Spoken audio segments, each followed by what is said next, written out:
philosophy for me is, in the game, every time you pull the trigger, make it feel like the weapons that are in real life. It's important that everyone on our team, whether you make the weapons, do animations for the weapons, do VFX, or design them, understands what it's like to feel the guns. So going out to the firing range is important for everyone to try and understand what we're replicating in game. Yeah, from like the moment you fire a weapon, you're like, Brandon, we gotta change this, right? Yeah. I'm like, yeah, I see what you mean. And translating the look from someone else shooting or you shooting into the feeling of like a game, that's really hard.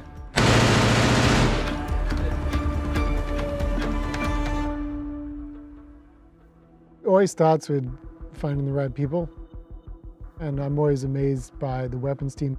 That team is really passionate about it. And so it's just about imagination on their side. And then it's just for Mark and I to kind of foster that and fan the flames and see what they come up with. When you say like, how does it define a game? You really think back to old titles and you remember the guns in it. Like that's the first thing I think about. Like even as far back as the original Call of Duty, like you fire and you get that ting, ting, ting, ting.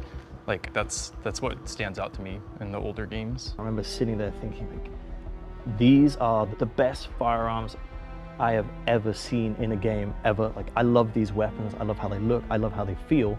I remember thinking like, IW is the gold standard and I want to make that. These guns are iconic, and even as someone that didn't know anything about guns, I could tell you what was the most iconic gun in every game and in every Call of Duty game, and it's like, I never thought that like we get to be in a situation where now we're the ones creating these legacy moments for future generations and players.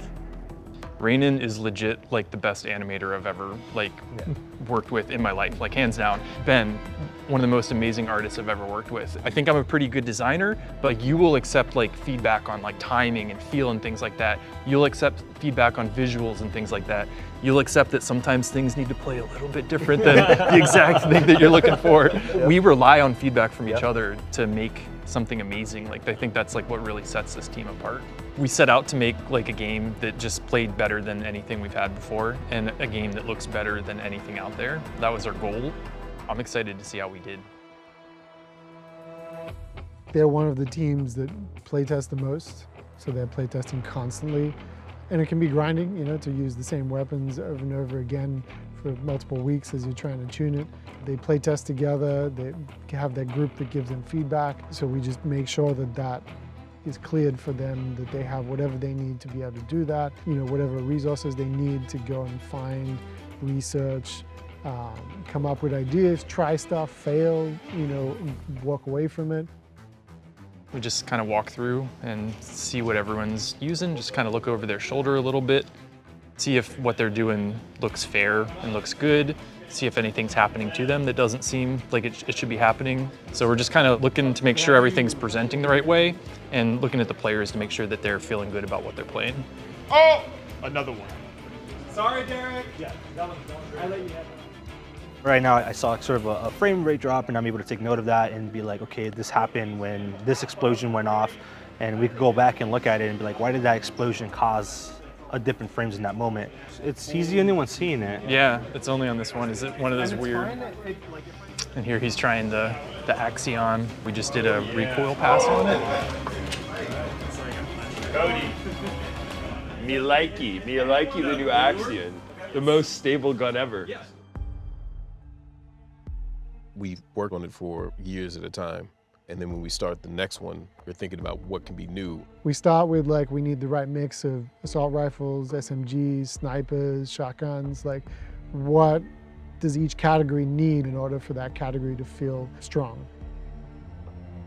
And so that's where the weapons team, like they're always researching, they're always finding new things.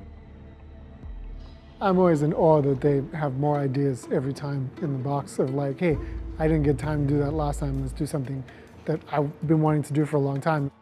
We constantly push ourselves. We're constantly saying, what's next? You might spend 30 hours with a gun, you might spend 1,000 hours with a gun. So having a little thing that makes it fresh, makes it different, is really cool for people. I think it comes down to just like obsession is the word. was gonna say the Like exact same it's just that like every detail, every step of the way, we're like, how do we make like this one thing better? Sometimes I'll go and record some of those motions myself. I'll study them. I will use that mocap station and like I'll do some of these motions and pantomime them or do them for real. I'm like, oh, I didn't realize that I do that thing. Like, how can I capitalize on bringing that small detail into my craft now? One of those things is the muzzle effects. For our guns to feel good, that has to be in our game. Like that's like a given, right? But it can't have a negative impact on gameplay.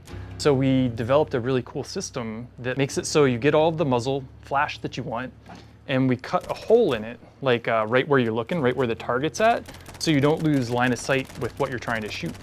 I know I'm excited for the new hipfire changes. That's a big one, right? Yeah, like huge one. So first, how would you describe bloom in a game? Like what is bloom? Ah man, I think it's just uncontrolled randomness. Like this is a huge change. Yeah. This is actually probably one of the biggest changes I've experienced in our engine in any project we've worked on. Like you attack and the game literally rolls the dice and it says you hit here. Yeah. That's like one part that's pretty weak about it. The other one for me is that it doesn't look right at all. Like when Rainan makes an animation for us, the last thing he would do is have the gun recoil like this and have bullets just randomly go off in different directions. It really feels like, how do we not do this sooner, right? You have more control of your weapon than ever before. You're not gonna get randomness, you're not gonna lose gunfights because of an unknown element that you have no control over. Like you're gonna live and die by your decisions and your skill level. There's depth of field. Depth of field in real life is actually important to shooting. It helps you when you're shooting a gun. And we look at that and then we look at what's happening in game and we're like, well, people are turning this off because what we do in game, our simulation is destructive to the target. When it blurs outward, it's actually degrading the quality of what you're trying to shoot at. So we're like, can we replicate what it does in real life? But it feels awesome.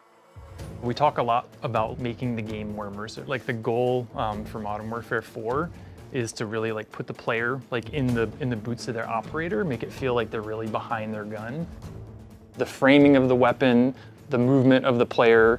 We don't just look at the gun moving around on the screen, but we think past the camera and we're like, how does the player's body move when they're doing that thing? Situational awareness. You walk up to a wall now and you're trying to peek around cover, the weapon will actually pull back into the chest, and that feeling, that immersion that I get. So that's one that you look at it and you're like, oh yeah, the gun's like moving around and making room for my body. It's insane, the complexity to it, but the results speak for themselves because it looks so natural that you're like, that's gotta be animated, right? But it's not, it's all numbers moving in real time and it just feels so good. So I think really looking at every detail with a fine-tooth comb is what makes our weapons stand out. Some of the classic guns, they're like, okay, here's how we're going to innovate or change its character from last game or tweak it or do all the rest. And then this idea of Apex attachments came along to help guide them towards, okay, you have this gun, you're making it as awesome as it can be, and then what's the twist? What's that little spice you're going to add to it at the end? I would say every attachment had a healthy amount of debate behind it because we're like, is this good enough? Can we make it better? There's some that maybe stand out a little bit more than others. The core nature of this gun is it's a single action gun, so it's a slow rate of fire revolver. This was a way to flip that and make it a super fast firing thing with a cool animation.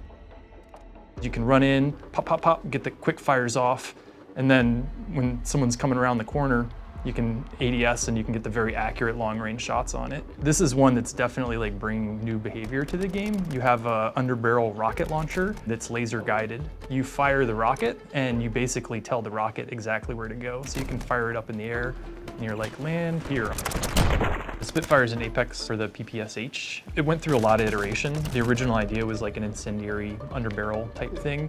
And so we got it in and we're using it and it just was an instant not hit. This is one of those ones where we were saying, this is not Apex worthy, right? So then it was you, right, Frank, that had the new idea for it.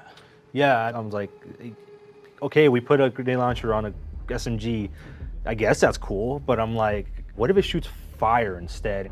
For me, it was kind of interesting to explore stuff like area of denial and like, hey, I have this extra tool, and then gave my feedback, and then wait for these guys to do another iteration of it. It just kept getting that back and forth until you finally get to that like sweet spot of like, okay, let's just go for it.